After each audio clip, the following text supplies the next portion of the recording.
Hello, folks. Down at the end of March in 2022, Akil and I went down to Macon, Georgia to go to the International Cherry Blossom Festival.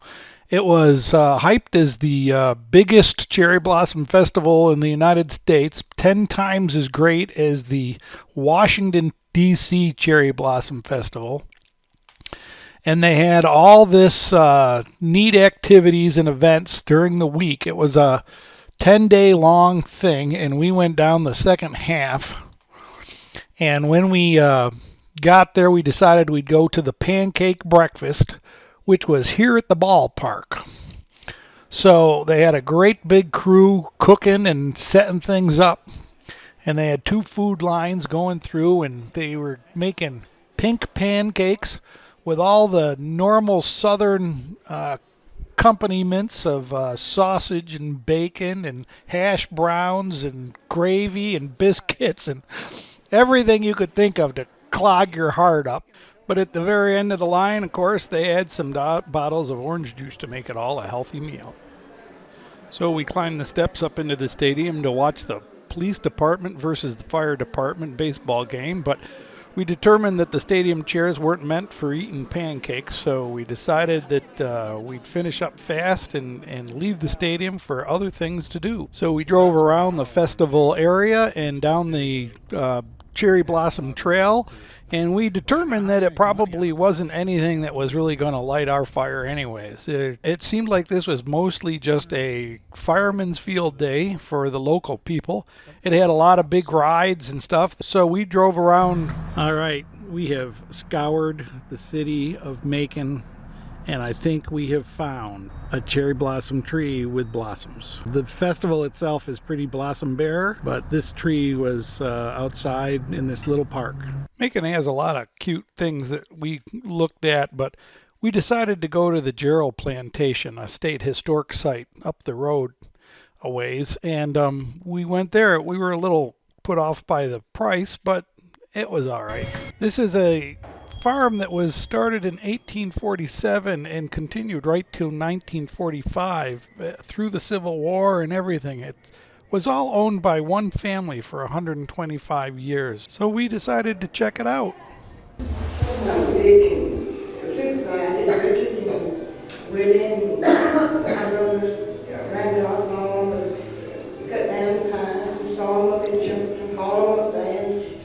They recommend you start the tour by watching this video of the historic films of the time, interviewing the family and talking about the history of the farm, and it's quite interesting. But then we decided to walk around the farm, and they said it was okay to take Aquila, so he was really interested in the chickens and the goats and some of the other animals at the farm.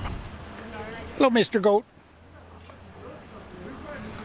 We decided to walk around backwards the tour route because that's the type of person we are, and this is the workshop, which included a blacksmith forge and tools and all the anvils and everything used to pound metal into different implements.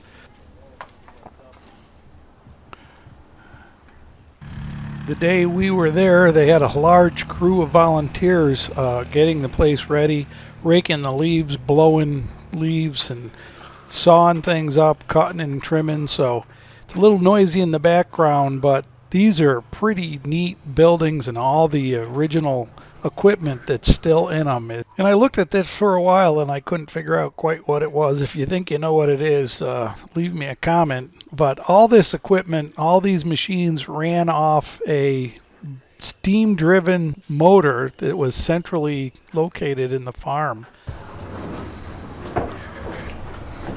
Next to this building is the cane and planer building, and it has a cane mill that crushed sugar cane, and then that had this planer, this large planer you're looking at, that was run off an old automobile engine. This farm was pretty unique in its age because it was mechanized long before farms were mechanized. He had originally a steam engine. Everything ran off that steam engine by belts. Belts went all through the farm, great big long belts. And of course this is the evaporator where they'd evaporate the sugar cane syrup or sap into sugar or heavy syrup, similar to maple syrup is done today up in the north. And this is the main mill complex where you had a cotton gin, a sawmill, a grist mill, cane mill, and a planer, all run off a 2-steam engine. They had some pretty impressive kiosks in front of most of these buildings and signs and stuff telling what it was and how they were set up and everything, but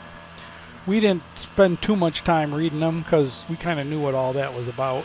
The houses were originally built on a hill, but the fashion of the time was to have a large flat yard, so they scraped the dirt away from the house and flattened the whole thing out, with a little help of slave labor, of course. This is the inside of the 1895 house. The beds in the bedrooms. Beautiful quilts, sheets. Checker set on the bed. Big old fireplace. When the slaves were freed in 1863, these houses really weren't fit for white people, so they just kind of deteriorated and went to...